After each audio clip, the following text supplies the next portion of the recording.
Terima kasih Anda masih bersama kami di Sapa Indonesia Malam, Kang Emil, Pak Ganjar. Ini ada survei yang dikeluarkan oleh Litbang Harian Kompas hari ini yang menyatakan bahwa 60,3% warga mengaku sudah kembali melakukan aktivitas normal seperti sebelum pandemi. Bahkan tidak berusaha untuk membatasi kegiatan di luar rumah. Yang masih membatasi kegiatan di luar rumah ini 32,8%, yang masih tetap tinggal di rumah hanya 6,9%. Lalu menyatakan bahwa kekhawatiran terhadap virus corona ini ternyata banyak yang merasa tidak khawatir. Tidak khawatir tertular virus 23,1%, tidak khawatir menularkan virus 22,4%. Ini kan angka yang luar biasa. Nah, kalau kemudian kondisinya di Jawa Barat dan juga Jawa Tengah, apakah sama juga terjadi seperti ini, Kang Emil? Ya, Mbak. Jadi kalau di Jawa Barat, tadi kan saya sampaikan bahwa penanganan epidemiologis itu tidak lepas, karena kalau ditanya masih ada PSBB, masih, yaitu yang Bodebek tadi kan. Kedua, sistem kita selalu evaluatif. Contoh, Majalengka menutup pariwisatanya, Mbak, sekitar beberapa minggu lalu setelah ada pelanggaran protokol yang nggak bisa diedukasi, nggak bisa dipaksa, sehingga akhirnya ditutup. Jadi ada. Ketiga, tidak seluruh kegiatan sekarang sudah 100%. Kenapa? Karena pendidikan pun kan belum dibuka. Ya. Kalau pendidikan sudah dibuka, itu baru kategori yang kita sebut mungkin 100%.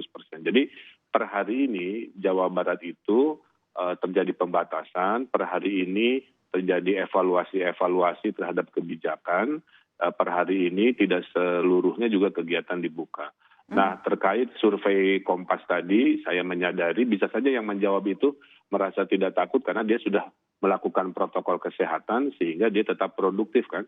Atau memang dia masuk kategori yang senang teori konspirasi, tidak pakai masker dan tetap berkegiatan. Masih ada, tapi saya yakin prosentasenya nggak banyak lah. Nah, poin saya, sistem evaluatif ini menjadi penting karena COVID ini kan musuhnya ilmiah, kita nggak bisa memetakan secara jelas. Jadi semua itu memang ada sedikit trial and error lah. Kita coba seperti ini, hasilnya seperti apa. Sehingga akhirnya menjadikan pola-pola kebijakan yang lebih spesifik. Maka di tiap daerah beda-beda. Kayak Jawa Tengah di Jawa Barat beda, Jawa Barat dekat Jakarta. Maka saya atensi keputusan ke arah Bodebek juga berbeda. Pak Ganjar, kalau di Jawa Tengah apakah berbeda dengan Jawa Barat pendekatannya? Iya, kami juga mendekati sesuai dengan lokalitas, kultur ya.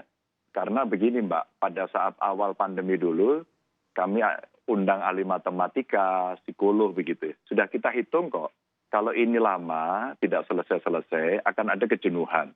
Nampaknya sekarang kita lagi panen kejenuhan. Nah, panen kejenuhan inilah yang kemudian membuat orang percaya diri. Saya nggak tertular, saya sehat, saya oke aja, keluarga saya juga begitu. Apalagi belum pernah melihat langsung begitu ya? Ya, aku cerita aja Mbak ya, teman-temanku, teman-teman dekat yang setiap hari di Pemprov itu bersama, kemarin juga merasa oke-oke aja. Tahu Mbak, begitu kita tes, 9 anak kena semuanya. Ada yang percaya diri, semuanya sembuh sih, sekarang sudah negatif semuanya, tapi ada yang langsung stres. Nah, imunitasnya turun sampai berat badannya turun. Jadi begitu semua kena, kesadaran itu muncul.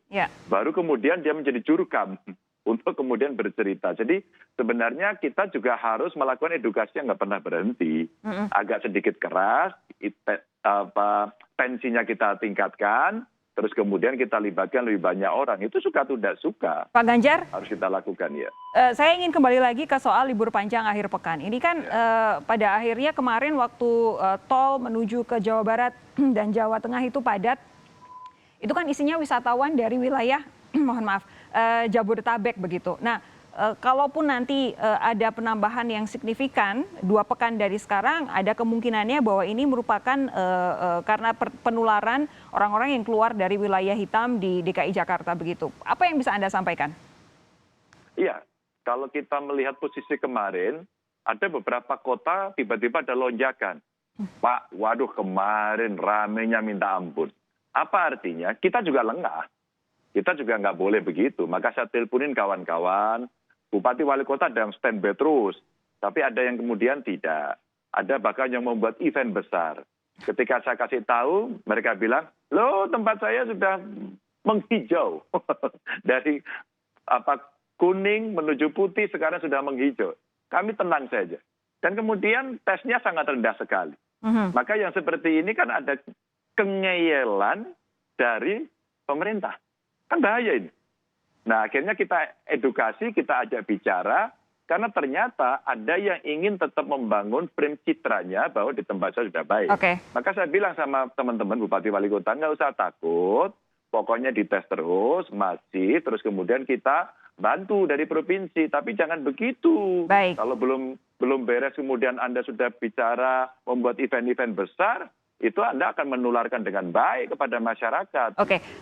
Kang Emil, kok tanggapan Anda adanya impor warga yang berlibur dari wilayah di DKI Jakarta ke Jawa Barat?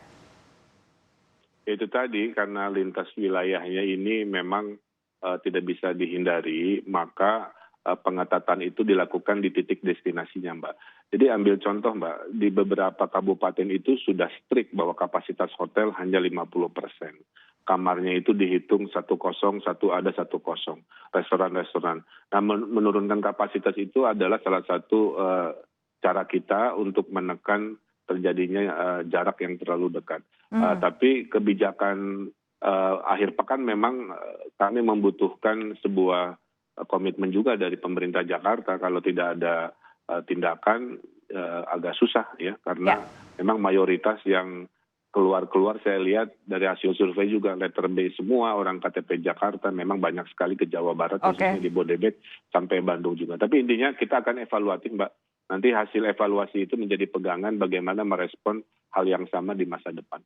Pak Hermawan, ini kan selama ini itu tadi kalimat saktinya asal taat protokol kesehatan. Bolehkah kami diberi semacam penjelasan begitu? Apakah kalau kemudian orang keluar untuk beraktivitas, terutama untuk hal-hal yang non esensial, bukan bekerja, bukan untuk berbelanja barang kebutuhan pokok gitu, menggunakan masker dan face shield itu sudah cukup? Saya rasa tidak cukup ya dengan begitu ya Mbak Sofi. Tapi saya harus mengapresiasi dulu lah dua gubernur Jawa Barat Kang Emil dan Gubernur Jawa Tengah Mas Ganjar adalah dua sosok yang kami selalu mengikuti kebijakannya dalam penanganan COVID ini. Dan di antara pemimpin daerah lain kami harus mengapresiasi dua gubernur ini termasuk yang concern.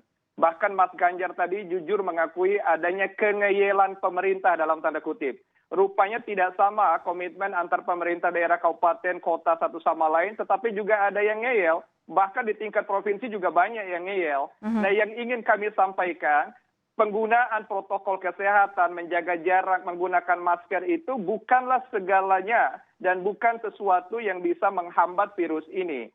Yang ingin saya sampaikan juga, dua gubernur ini punya pendekatan. Jawa Barat tadi ada istilah PSBK ya atau PSBM, jadi pembatasan sosial berskala mikro. Itu berbasis desa, itu menarik. Di Jawa Tengah juga saya lihat ada semacam kampung tangguh atau desa tangguh. Kalau semua kepala desa menguatkan desanya agar menganjurkan masyarakatnya tidak perlu keluar, berwisatalah pada lingkungan yang terbatas, bersama keluarga di rumah lebih baik saat ini, ada hikmahnya, termasuk di kota besar. Tentu karakteristik urban dan rural agak berbeda, perkotaan dengan pedesaan berbeda. Tetapi adanya pembatasan sosial berskala kampung, desa, kelurahan ini mestinya mampu juga menghambat aktivitas keramaian termasuk di tempat pariwisata. Protokol kesehatan sebuah keniscayaan, tetapi bahwa adanya kolektivitas kesadaran individu dan masyarakat, community-based fighting inisiatif, inilah yang kita harapkan mampu membackup di tengah ketiadaan kebijakan yang firm untuk mengendalikan COVID di Indonesia, Mbak Sofi. Di tengah pengadaan PCR yang juga masih terus terhambat ya, belum bisa sebanyak yang diinginkan. Kita berharap 2 pekan dari sekarang tidak ada lonjakan yang berarti setelah libur panjang akhir pekan ini. Kita berdoa bersama. Terima kasih Pak Hermawan, terima kasih Kang Emil, terima kasih Pak Ganjar sudah bergabung bersama kami malam hari ini. Terus sehat Bapak-bapak, jangan sampai sakit ya. Sampai jumpa lagi kapan-kapan. Terima kasih juga kepada Anda saudara sudah menyaksikan kami di Sapa Indonesia malam hari ini. Saya Sofi Syarif pamit undur, tetap jaga jarak, sering-sering cuci tangan dan terus kenakan masker Anda. Sampai jumpa.